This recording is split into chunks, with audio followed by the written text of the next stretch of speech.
disease, and all children under 5 years, especially those who have not completed their immunization schedule, are at risk of getting polio. Parents and guardians are requested to ensure their children are at home during the campaign period. Those who are missed during the house visits should get the polio vaccine at the nearest public health facility. Parents should ensure children get the vaccine in this and every campaign, as additional doses provide additional immunity. Polio and all other vaccines given in Kenya have been tested and are safe and effective. This message is brought to you by the Ministry of Health in collaboration with UNICEF, WHO, and partners.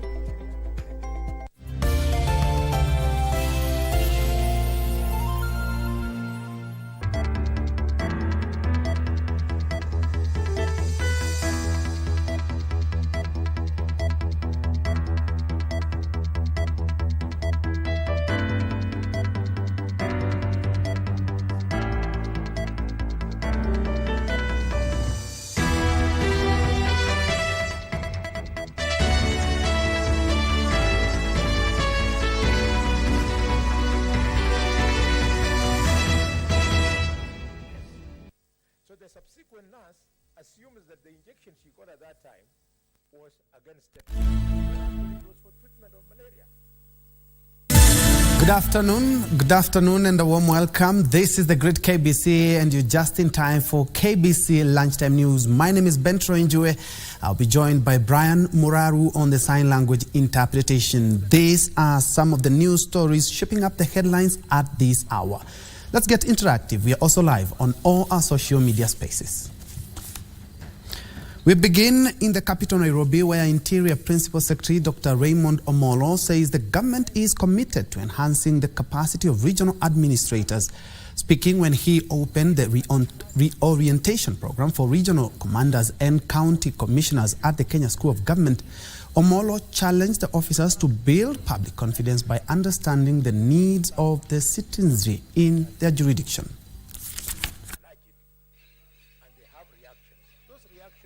At the end of this training, we expect that there will be an engagement from our senior officers with the other administrators and officers below the rank and file, all the way down to the sub-locations as well as in the villages.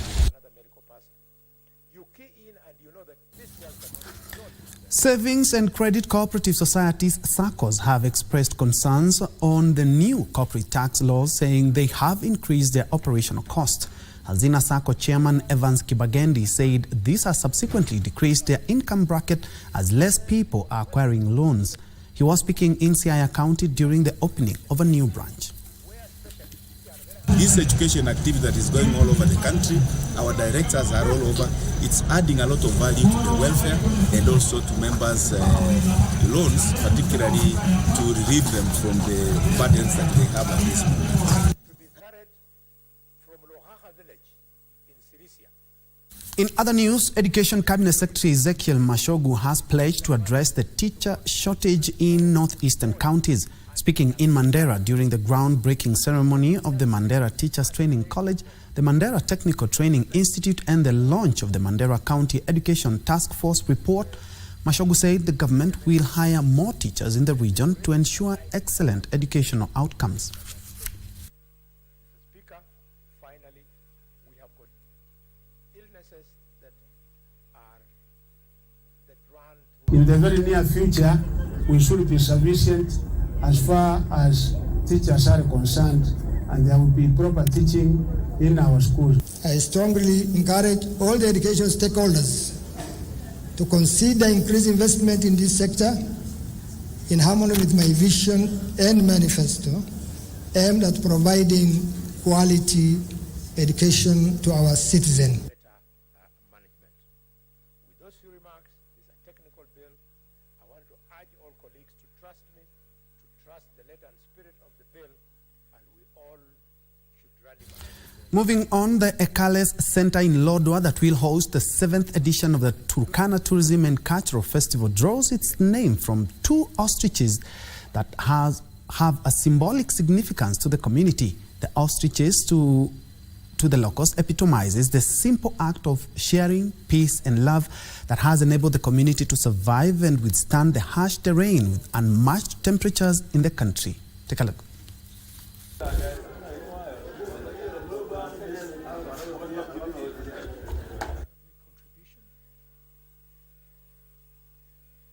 So what we only need, and that is what we will interface and give to the President of the Republic of Kenya, is the opening of some good roads in Turkana County.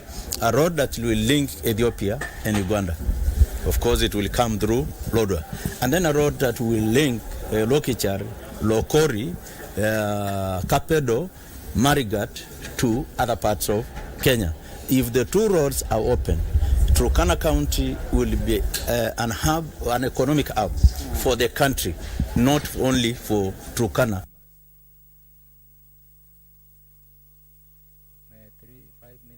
From Turkana County to Kakamega, where psychiatric nurses in the county are calling on the county government to form a mental health board that will aid in addressing increasing cases of mental illnesses in the community. The nurses say that the mental health board will facilitate the creation of awareness about mental health and reach out to communities and hospitals in the peripheral areas to address the condition that is now becoming normal. I myself moved it in 5 minutes, it was seconded in 5. When we have this mental board, it can help at least to facilitate even other communities, like even other hospitals in the peripheral areas, so that they can know we have a mental unit and they can assist us. When somebody is treated within home area, we reduce the stigma, discrimination, and then we'll create awareness that mental health is a disease like any other diseases. Moving on, Cabinet Secretary for Youth Affairs, Sports and Arts, Ababu Namwamba, has launched a youth service program jointly with the county government of Muranga that seeks to create employment for some 1,050 young men and women. Muranga Governor Dr. Irongo Kangata said the first cohort will engage in cleaning different parts of the town, which will earn them up to 400 shillings per day. Individuals who will successfully complete the 3-month task will be enrolled in technical learning institutions, and at the end of the courses, each will be awarded 15,000 shillings as a startup capital. 97% of this fund will go directly to benefit young people in terms of their salaries and tokens. That you have a program that is very light on matters administrative costs, and also they offer something good to the members of the public, giving our young people a livelihood. Na serikali yetu ya Kenya Kwanza, wimbo ulikuwa pesa mfukoni, putting money in the pockets of our people. For the rollout of universal healthcare, knowing very well that as a nation that we don't have sufficient senior staff in terms of consultants at the highest level of medical. From Muranga to the coastal county of Kilifi, where the government has launched an assessment and registration exercise for people with disabilities in Kilifi County to ensure they get access to government services. The exercise, done in partnership with the county, national government and the Kenya Red Cross Society, seeks to empower persons with disabilities by transforming their livelihoods. According to County Director Matthias Suma, the move was occasioned by the need to ensure the inclusion of PWDs in government and provide access to health facilities. Ingekuwa vyema kama ungekuwa serikali inatembea hata katika manyumba door to door, at least kuangalia jinsi ambavyo walemavu wanakuwa treated. Through this, then we shall be able to reach out to more persons with disabilities with assistive devices, with scholarships for those in secondary schools, with LPO financing, that is person with disabilities who want to engage in businesses to be able actually to make a living. Kakamega OCPD Valerian Obore has defended the eviction of a group of traders from a controversial parcel of land in Kakamega town. Obore says the land that has been declared by the court to belong to the National Police Service is now out of bounds. The police service had for the last 12 years been locked in a land tussle with the KANU party over the said parcel of land.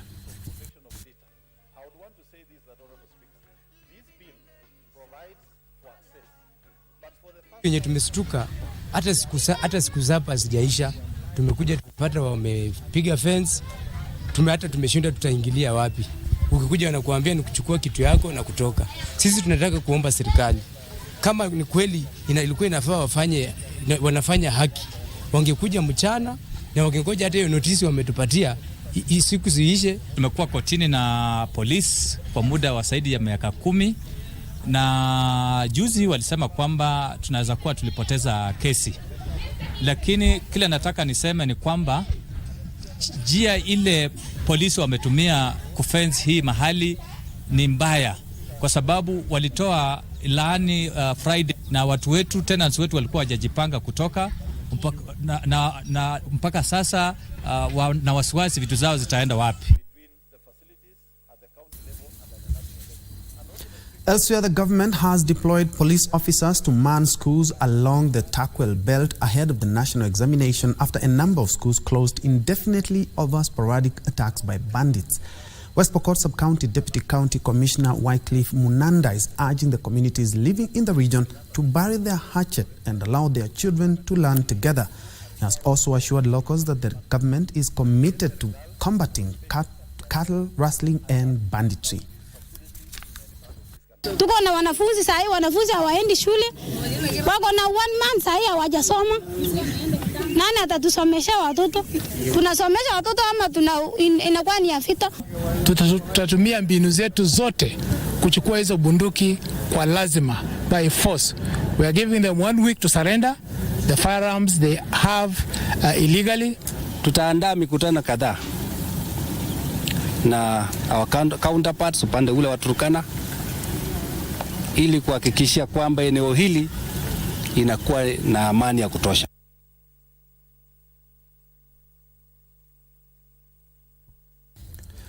Very well, now we cross over to the great county of Turkana, where my colleague Abdi Aziz Hashim has been on standby, remembering that from today heading on to the weekend, we are having the 7th edition of the Turkana Cultural and Tourism Festival, and we have been keeping tabs with what has been happening since Monday, where we have been having the preparations. I believe now everything is done, just the dusting. Hashim, if you can hear me. Good afternoon to you too. Indeed, I can hear you, Ben Troy, there at the Broadcasting House. We are currently coming to you live from the Eales Cultural Centre. This is day 3 of covering the Turkana Tourism and Cultural Festival that kicks off officially on Thursday all the way to Saturday. We do anticipate President William Ruto to be touching down to this particular great county tomorrow, where of course he will kickstart a program leading from the airport all the way to the county headquarters, where he's expected to be launching some few projects and then make his way here at the Eales Centre, where it is the main hub of this particular festivities. Earlier we had witnessed the governor, who is Jeremiah Lomurukai, coming to visit the status of this particular grounds. He made rounds across the Eales Centre to ensure that everything is ready. But we can affirm to you this particular afternoon, it is all systems go for the Turkana Tourism and Cultural Festival, this 7th edition. We also anticipate many dignitaries to come all the way from the neighboring countries of Uganda, Ethiopia, all the way to South Sudan. Of course, you do know that the main symbolism of this particular cultural festival is that all those communities have been called back home to, of course, come back to their customs. We do understand that this particular venue will see an array of exhibitions from the ornaments of this particular community, their dressing code. Of course, something that is happening even behind me right now is that those small preparations are being made ahead of that particular festivities, including our own crew at the Kenya Broadcasting Corporation, operation that have been dispatched to this particular area is that they're ensuring that. Also, we can affirm to you, given that the county commissioner, that is Jacob Ouma, clearly stated that in terms of security, the area is secured. All the main roads leading up to Lodwar, especially the Kitale, passing through Kainuk and coming to Lodwar, is secure. So he has assured all the visitors who will be using those particular roads, if you're not using the airport, is that you're secured until you make your way to Lodwar town. As you can see behind me, few preparations are still ongoing here. Of course, you can see even some of the exhibitions that will be shown tomorrow is that we'll be having modeling for this particular tourism cultural festival. We do understand that you'll be continuing all the way till night. And of course, I want to bring in Bill, who is one of the trainers just here to expound on what they will be doing for us this particular day. Bill, thank you for joining. This is KBC Channel 1. Just tell us, we can see a number of models behind you. What have you prepared for the guests when they come tomorrow? So my name is Billy Obobo, and I'm the choreographer stroke trainer for this tourism cultural and festival event, which will start tomorrow. Behind us are beautiful ladies who are contesting for the coveted prize of Miss Tourism, Cultural and Heritage 2023. So what we are expecting to see the cultural diversity. We are expecting, because our models come from different regions in Turkana, we have those from Lokchogyo, Loima, we have Lodwar, we have different sub-counties represented, and they are basically representatives of their region. So what we are expecting to see is a diverse cultural outfits that will be showcased by our models come Friday, that's on 13th. Yes. Let's hear from Ian as well. He is a trainer of this particular models. What are we looking, given that we know what you're trying to achieve is promoting peace? How do you promote that through modeling? Well, to start with, my name is Ian Ekal. This is our 7th edition of Turkana Tourism and Cultural Event. And the main objective about this event, bringing peace, is whereby all communities around Atekeri cluster, they come to Turkana for this particular event. So it's a big one because we interact, we know different cultures, different traditions. So we end up connecting, hence bringing peace. Okay, sorry for that. And of course, let's hear from a potential somebody who won back in 2013. Her name is Ebonye. Hopefully I've said that right. Ebenyo. Okay, welcome. This is KBC Channel 1. Given that you won this in the past, what does this signify for the Turkana community here, especially in the county? Oh, thank you very much for the opportunity. My name is Lotira Ebenyo, and I won back in 2013 as the first Miss Tourism. And one of my greatest achievements is actually this cultural festival. I brought it up as a concept note back in 2013. And 2014 we had a small one. It's grown over the years, and now I'm happy to see that it keeps on growing and bettering itself each time. And so yeah, this is where most communities, we call them the Turkana communities, but it's called the Ateker community, where now all the tribes that are in other countries like Ethiopia, Uganda, Kenya, Turkanas are in Kenya, and then we have the Karamoja in Uganda, we have the Teso also in Uganda, and in Kenya, some of them are in Kenya, and then we have the Toposa in Sudan. So all these communities are brought together by such a festival. And of course we have other guests from outside the county, within Kenya, and even from outside. So it's an opportunity for the tourism industry to grow in Turkana. Yeah. So thank you so much, and I wish you all the best, of course, given that you'll be starting tomorrow. That is just a tip of the iceberg. Ben Troy back there in Broadcasting House is what is installed here in the Eales Cultural Centre for the 7th edition of the Turkana Tourism Culture. Of course, once the program and the itinerary is out, we'll be sharing them duly in our subsequent bulletins. But we can affirm to you 98% of the preparations are complete, and it's all systems go for the 7th edition of the Turkana Tourism Cultural Festival. Back to you, Ben Troy.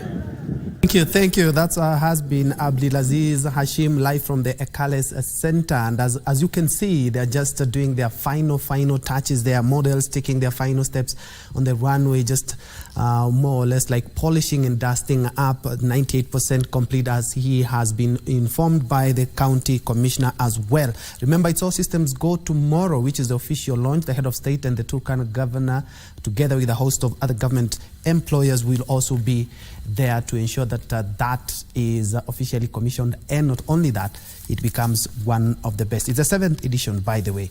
Moving on, the government has identified a site for the construction of a mega dam in Rabai constituency, Kilifi County, which, once complete, is expected to end perennial water shortage in the area. More than 110,000 households across the 4 wards in the constituency are expected to benefit from the water reservoir. During a visit to the proposed dam site in Misufini area, Rabai Member of Parliament Kenga Mupe, who was accompanied by engineers from Coast Water Works Development Agency, expressed optimism that the project will be undertaken in the shortest time possible. Residents vowed to support the government in executing the project. Niwaombe wawe na uvumilivu. Tukiwa sasa ndio tunaanza rasmi kutafuta suluhu ya kudumu. Rabai iko na shida kubwa ya maji, na ni kitu ambayo sisi kama shirika tumekuwa pia tunang'ang'ana kuitatua. Tayari tutashirikiana na serikali, vitengo vyote vya serikali, upande wa mashamba, upande wa wenyeji, ili kuhakikisha kwamba mradi huu unaweza kufanyika. So now shift gears to the expected heavy downpour. A section of Wajir County residents have warned the current measures in place to forestall any emergencies during the El Nino rains are not adequate. Residents want the county and national government to ensure there is sufficient food for locals, as well as plan for rapid dispatch of tractors and helicopters to rescue those who may be marooned in flooded areas. This comes as the Narok County government commissioned an emergency and response center in preparation for the El Nino rains. Kevin Washira with the details as the rain begins to pound in parts of the county. Narok County government has set up an emergency and response center that will work with the Kenya Red Cross in preparedness and managing of disasters that may be caused by the expected El Nino rains. Speaking during the commissioning of the office, County Governor Patrick Olentutu said Narok Town is one of the risky areas as flash floods occur in the town every rainy season. 2015 ndio ilikuwa mwaka mbaya sana katika kaunti yetu ya Narok.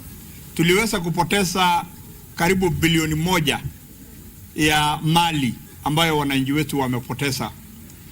La pili, tumeweza pia kupoteza maisha ya watu karibu 23.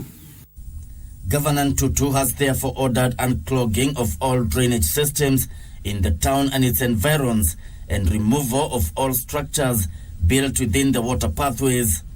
Kila county government wameshaambiwa na rais wetu William Samoei Ruto na serikali kuu ya kwamba ni vyema tuwe prepared wakati huu ambao tunatarajia mvua nyingi. A similar script was replicated in Wajir County. However, area residents have poked holes on the plans by the county and national government to forestall any disasters. Kama vile watu walisema wa hewa El Nino itakuja, hakuna matayarisho ambayo iko katika kaunti ya Wajir kutoka serikali kuu na serikali ya kaunti. Ningeomba serikali kama hawatatengeneza kwa haraka, hata na haiwezekani, tunajua haiwezi malisika kwa muda kidogo, zile sehemu ambaye magari zinakomanga sana waitengeneze iwe ya muda. The business community wants the national and county government to prioritize setting aside standby planes and tractors for evacuating persons who will be affected by the floods. Tunataka serikali itushughulikie, tukue na standby. Wakati njia itafungika, tukue na standby ndege ambaye itatusaidia kuletea sisi chakula. The Wajir business community fear heavy rains will render Garissa-Wajir Mandera Road impassable and greatly hamper transport.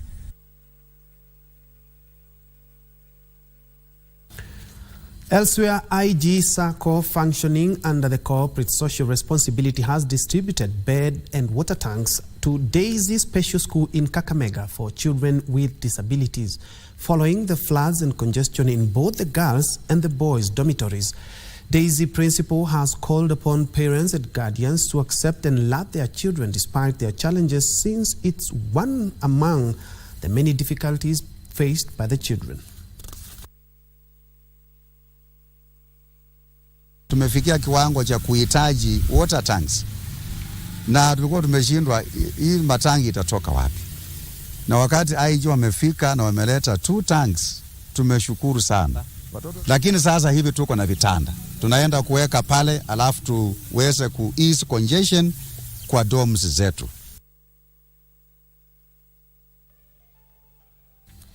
To environmental conservation now, residents of Mlolongo Mavoko constituency in Machakos County have come together to start tree planting activities to places in places that provide services to citizens, such as hospitals, schools and police stations. The residents say the exercise is in line with the national tree planting campaign to increase forest cover in the country. Machakos County residents planted over 30 tree seedlings at the Mlolongo Level 3B hospital. Once mature, the trees will provide much-needed shade in addition to beautifying the environment. Godfred Wafula, a member of the People's Assembly, says they aim to plant 300,000 tree seedlings at the hospitals, schools and police stations by the end of the year. Hatuki tupande mti moja ama mbili, tutaka tupande miti ambazo italeta ile manufaa katika jamii. Sana sana tukiangalia hapa kwenye hospitali, hapa itasaidia sana katika ile kusafisha hewa. We, the Bunge la Mwananchi Mavoko, has chosen to commemorate this day through the environmental conservation, raising at least 30% of trees covered, which will go a long way in bringing on board a sustainable approach to mitigate climate change. Elsewhere in Kipkelion East constituency, Kericho County, learners drawn from 40 schools planted over 12,000 tree seedlings to mark Utamaduni Day. At Mugumoine Primary School, Kipkelion East Member of Parliament Joseph Cherorot lauded the move, saying it will boost the efforts to conserve the environment. Ni kwamba hii miti yote ikikatwa bila kupandwa, hatutakuwa na future in this country. Tunaona ukame, tunaona mambo ya environment ikienda chini katika eneo letu. Mvua, mambo ya hata pattern of the rain imebadilika kwa sababu ya ukataji wa miti bila kupandwa. He further urged communities to take care of the planted seedlings to ensure they grow to maturity. For Lunchtime News, I am Teresa Mutai. Very well, at about 28 minutes past the top of the hour, allow me and my colleague Brian Muraru to take a quick break, but we'll be right back with more news on the other side of the break.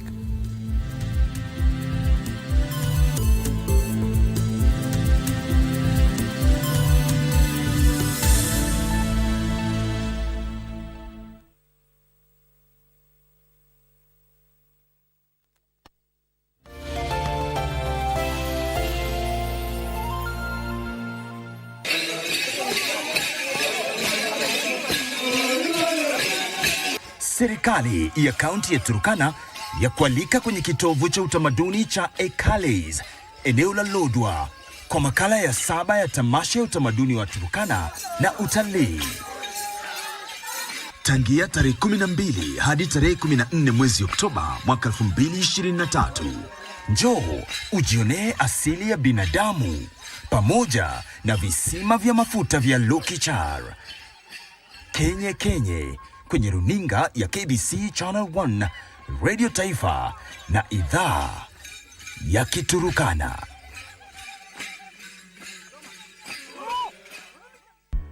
KBC Channel 1 magazine programs strive to disseminate news and information. Welcome to Happening in the World of Entertainment and achievements of individuals navigating through life. Be part of the intelligent conversation. Hapa KBC Channel 1. Related to the interest of Kenyan public on various subjects of national importance. Basi karibu tujifunze. Keeping you up to date with the latest tech news, challenges, and remarkable stories of individuals with disabilities. And you have a say. Our magazine programs empower communities with words for conversations and a common language to approach the world. For your infotainment needs, we have a great range of programs.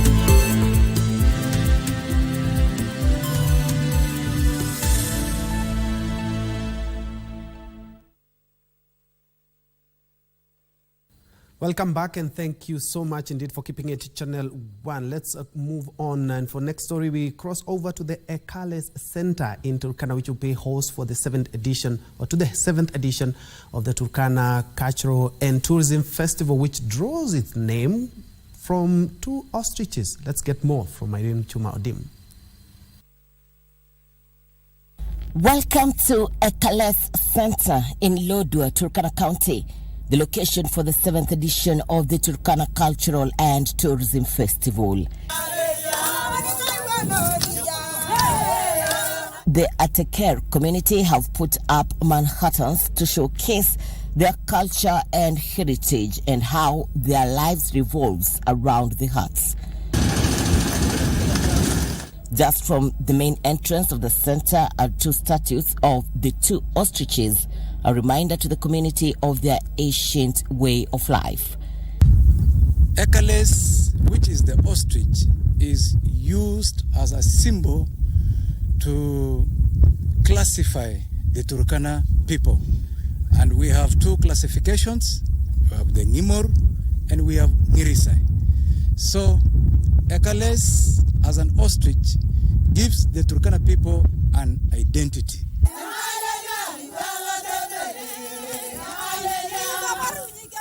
Turkana community is among the few in the country that have remained glued to its tradition, and the county government wants to ensure such values held dear by the locals are not eroded but passed to future generation in the face of sweeping globalization. And every time whenever you come here, whether you are a non-local, even if you are a foreigner from outside the country, it is always good to identify yourself with one of them. Are you an Erisite, Hori, Emorut? Yes. So it gives us a sense of belonging and a sense of identity. Going by the turn of events, the history behind Eales Centre is not anything that will fade anytime soon. The people of Turkana are known to be among those who hold tight to their traditions, which say the practice enhances cultural exchange, promotes tourism, and enhances peace among communities in the region. Irene Chuma-Odim, Channel 1 in Lodwar, the county of Turkana. Thank you so much, Irene Chuma-Odim, for that. More in our subsequent bulletin in regards to the Turkana Festival. Moving on, economic growth in Kenya is expected to weaken from 5% this year to 3% in 2024. A forecast report by the International Monetary Fund shows that economic growth will be weighed down by rising global commodity prices and fiscal pressure. The fund further says global inflation is forecast to decline steadily from 8.7% in 2022 to 5.8% in 2024 due to tighter monetary policy aided by lower international commodity prices. The Washington-based lender says key drivers of the Kenyan economy will be agriculture, real estate, building and construction sectors. However, the narrow fiscal space, high debt level, tightening monetary policy and liquidity conditions in the international market, and unpredictable weather patterns could impact the growth. The IMF report suggests that global inflation is forecast to decline steadily from 8.7% in 2022 to 6.9% in 2023 and 5.8% in 2024 due to tighter monetary policy aided by lower international commodity prices. In 2022, Kenya's economy expanded by 4.8% compared to 7.6% in 2021, with the expansion supported by robust growth of service sectors, mainly transport and storage, financial and insurance, information and communication, and accommodation and food services. The government, through the bottom-up economic transformation agenda, has prioritized the agriculture sector in a bid to provide adequate, affordable working capital to farmers. The move is also geared towards transforming farmers from a food deficit to surplus producers, raising the productivity of key value food chains and reducing dependence on basic food imports. Frederick Muki for Lunchtime News.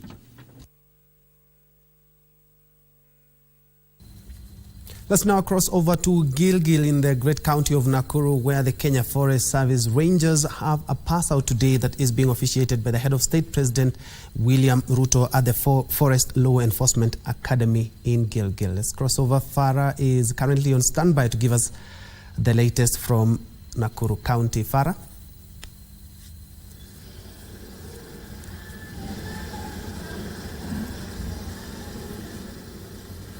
Well, indeed, a very good afternoon to you, Ben Troy, Njue, back there at the Broadcasting House. We're coming to you live from the Forest Law Enforcement Academy at National Youth Service, Gilgil, where today we have just completed the exercise of 2,664 Kenya Forest Service Rangers graduating after completing a 6-month training course. Of course, some of the areas that they were trained in is tactical skills, karate and defense skills, so that when they're going out to protect the Kenya's natural resources, that is the forest on the land and the mangrove ecosystem as well, they are able to execute their tasks diligently without having problems. The chief guest of this event was none other than the President of Kenya, President William Ruto, who called on the graduates today to exercise their service diligently, to go out there and make a mark in the forest conservation measures. Of course, 2,664 being a record number. Since independence, we've never had such a large number of graduates coming out. And of course, from here, they will be sent to various forest stations across the 47 counties of Kenya to help with the mandate of forest conservation, depending on the areas of need. Of course, there are areas where there will be more officers going to because of areas that have conflict issues. These are areas either in Embobut, Elgeyo Marakwet, and the Mau Forest Reserve as well.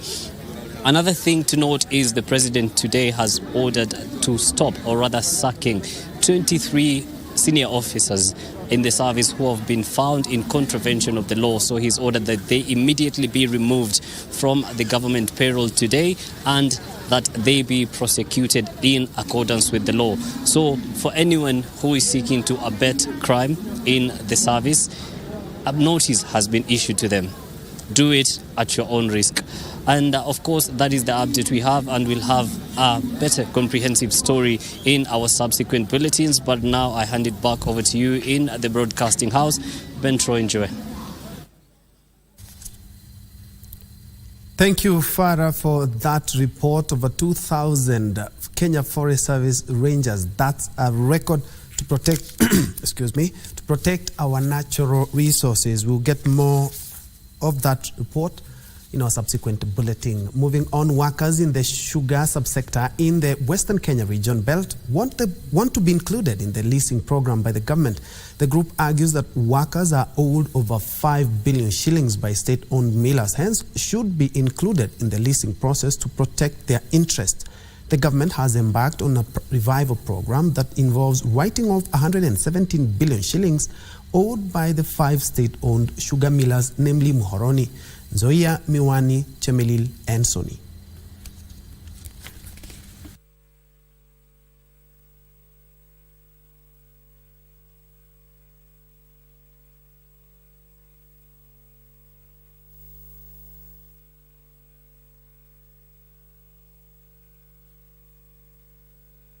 Arrears. And we have categorically said that that must be factored in when the bailout issue is being mentioned. Because you see, in most cases, when you hear the head of state talk about the bailouts, he will only mention farmers, but workers have been missing.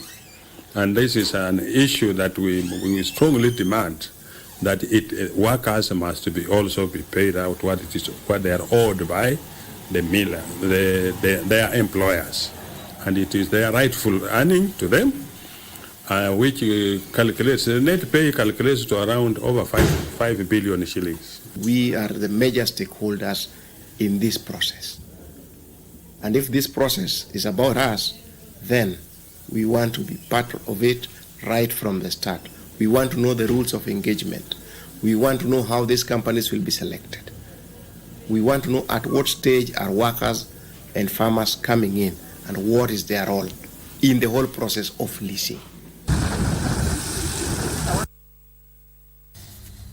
Elsewhere, Kenya will continue to pursue economic and bilateral partnerships with global powers to deepen its international trade. New Trade and Investment Cabinet Secretary Rebecca Miano says the government will continue engaging with the United States government to conclude the ongoing trade talks that have been pending for almost 5 years now. Miano took over the docket from Moses Kuria, who has been moved to the Public Service Ministry.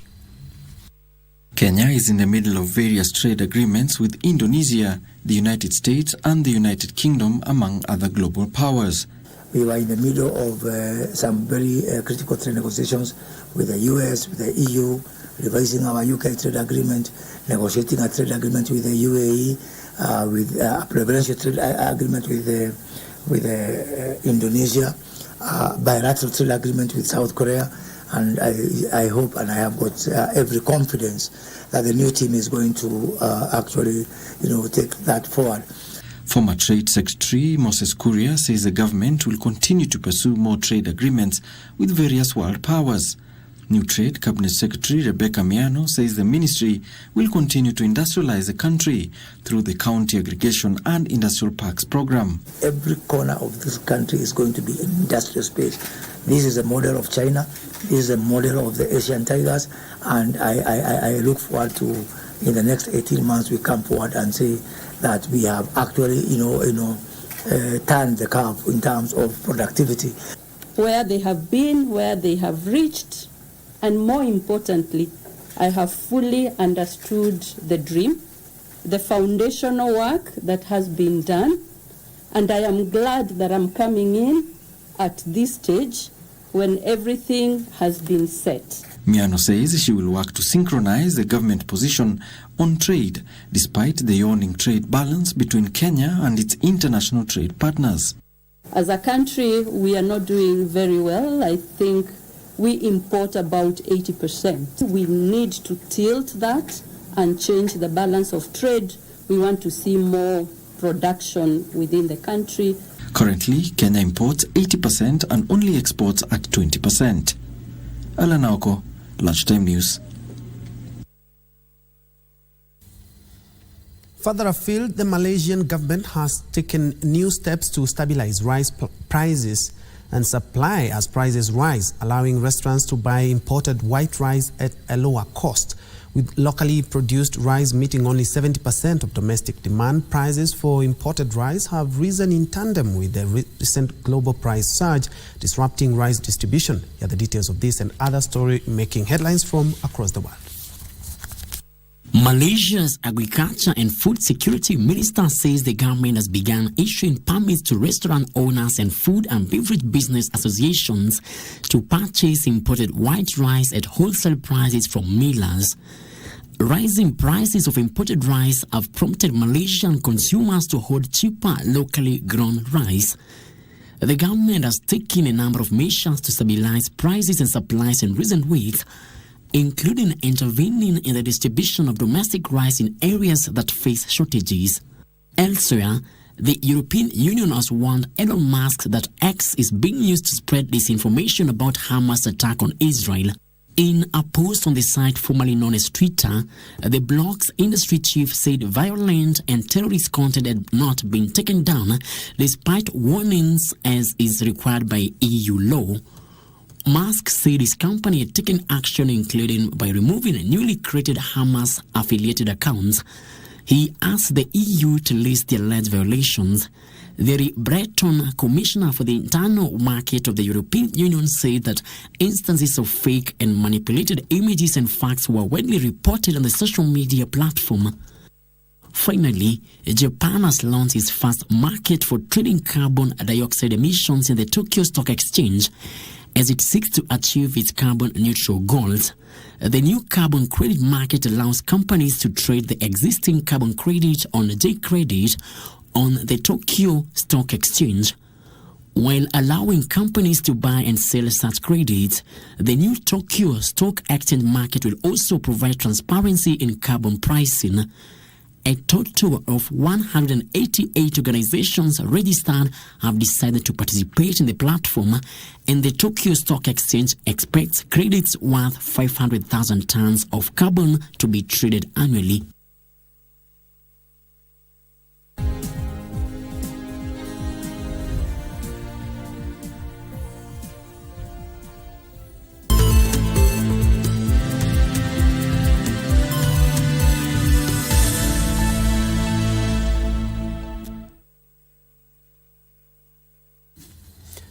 Elsewhere, the Kenyan National Union of Teachers is seeking the intervention of Parliament to have the Teacher Service Commission pay retirement benefits instead of the National Treasury.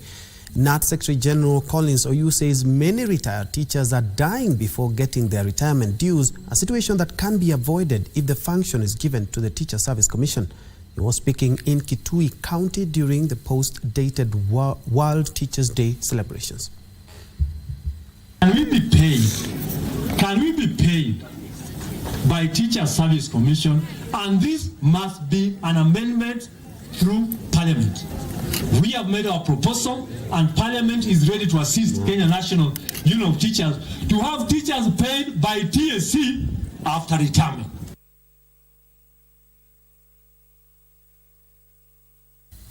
Elsewhere, World Mental Health Day was marked amid calls for the government to allocate more resources to community health promoters to raise awareness on mental illnesses in the wake of increasing cases of suicide. Hundreds of youth gathered at Kirangari Technical School in Kabete, Kiambu County for the celebrations. More details in the county briefs with Khalid Abdullah. World Mental Health Day 2023 was marked under the theme Mental Health is a Universal Right, with hundreds of young people being urged to take charge of their lives and avoid the drug abuse trap. Kiambu women leaders called for the reintegration of recovering addicts to society. This national government affirmative action fund, part of that, a percentage of that should go to community health volunteers. And if we have them, I want to tell you, training them is so easy. Kinachangia ugonjwa wa akili na mmoja nimesema ni ukosefu wa ajira. Vijana wengi wamesoma wamekosa kazi. Lingine ni utumizi mbaya wa madawa ya kulevya. Lingine ni kudharauliwa nyumbani. Lingine ni mafundisho mabaya ya dini. Meanwhile, in Kisii County, a cancer awareness sensitization meeting was held to mark the Cancer Awareness Month. Women were urged to seek information and go for screening for early detection. Watoto wapimwe breast cancer na pia wapimwe ile iko kwa uzazi yao ambayo pia inawaharibu sana kwa sababu inafunga ile pipe ya kwenda kukojoa na watu wanaumia. Elsewhere, farmers and stakeholders from Sony Sugar Company have sent a stern warning to those involved in the mismanagement of sugar factories. This comes after the government has written off debts owed by state-owned sugar companies in a bid to revive the ailing sector. Kwa nini upande ya Kenya hapa wanalipa tu white sugar 4,000 per ton? Hiyo tunaomba regulation ambao nakuja ambao niliuliza president Sugar na run without any law. It is only just sugar. Others iko na sheria. Kwa nini hii sugar pana kwa na sheria? President amesema hao wakora atawakalia. Hiyo tuko na yeye. Finally, Meru County leaders have been urged to put aside their differences and work for the people of Meru County. Tutengenezeni kaunti yetu na viongozi hao ambao Mungu alitutumia kuwachagua. Tuwapeni nafasi. Hakuna kiongozi atakuja ongoze kama ule mwingine.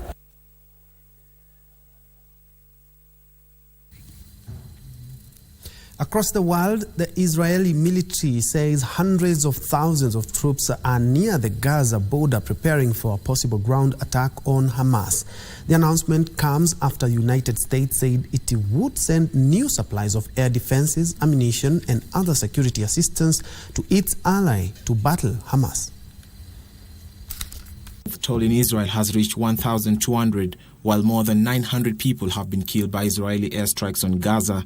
Early this week, Israel announced a siege of Gaza, cutting its supplies of electricity, fuel and water. The Israeli military says hundreds of thousands of troops are near the Gaza border, preparing for a possible ground attack on Hamas. In recent days, rockets from Gaza have hit several targets in Israel, evading its much-vaunted aerial defense system. Elsewhere, a 6.3 magnitude earthquake has struck western Afghanistan just days after a series of deadly quakes left more than 2,400 people dead. The powerful earthquake struck an area near Herat, the capital of Herat province, early on Wednesday morning local time. At least 80 people are said to have been injured. The quake also flattened all 700 homes in Chahak village, which was untouched by Saturday's quake and subsequent tremors. Closer home, Senegal Prime Minister Amadou Ba says he will seek re-election to honor his commitment to serving the citizenry. The 62-year-old will contest the 24th February 2024 polls on the ruling Benno Bokk Yakaar coalition ticket. Ba has been in leadership since 1993. His governance record includes reviving Senegal's economy through transparent policies and democratic alliances with neighboring countries on the African continent.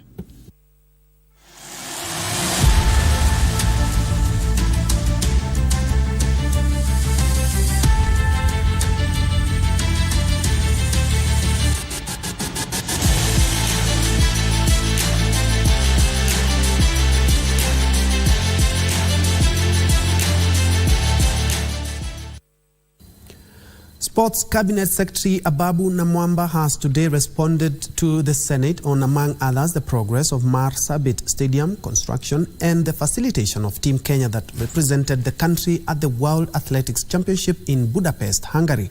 Ababu responded to questions on sponsorship agreements, criteria used in selection of athletes, purchase of uniforms, air tickets, and allowances. That it was important in public interest to subject these projects to a special audit and also to complete these projects in the context of a master plan. And so the status today is that the project remains frozen until the audit is concluded, and it will be completed in the context of the master plan. Principal Secretary for the State Department of Sports, Engineer Peter Toom, attended day 2 of the trial, so we were quite involved and engaged in observing that process. That all the requirements to do with EDAC, the Anti-Doping Agency of Kenya, the Athletics Integrity Unit, AIU, all those requirements with regard to anti-doping were observed. We have every plan, every intention to complete all the stalled stadia. Elsewhere, Kalawa Football Club defeated Boni 3-2 in the final of the Makueni County Football Tournament, organized to create awareness among the youths on the dangers of drug use and drug abuse. Makueni County FKF Chairman Samuel Mongela called on the county governments to invest more in sports grounds that will in turn play a vital role in talent nurturing. He said that talents are in the area, but due to lack of facilities, they go unnoticed. Boni Member of Parliament Erastus Kivasu noted that 14 youths have been selected for national team trials. tuta make arrangement tujue vile watapata trials katika hata kwa si national team katika club zingine zetu kubwa. Vile vile kuna vijana tumeona wako wadogo ambao wanaweza cheza hata timu zetu za under 20 ama under 23. So kama federation tumeamua kwamba tutaenda round in Makueni County katika kila tournament, tukienda tukiscout, tukiidentify talent. Nilikuwa nimeita watu wa Football Federation of Kenya, walikuwa hapa na pia wakaangalia hizo games na wakascout youth 6, wanaume 2 na wanawake 4, na hao wamechukua ndio wapeleke mbele waweke kwa teams za national ama teams zile zinacheza Nairobi, ndio waanze kubuild hiyo talent ama hiyo skill.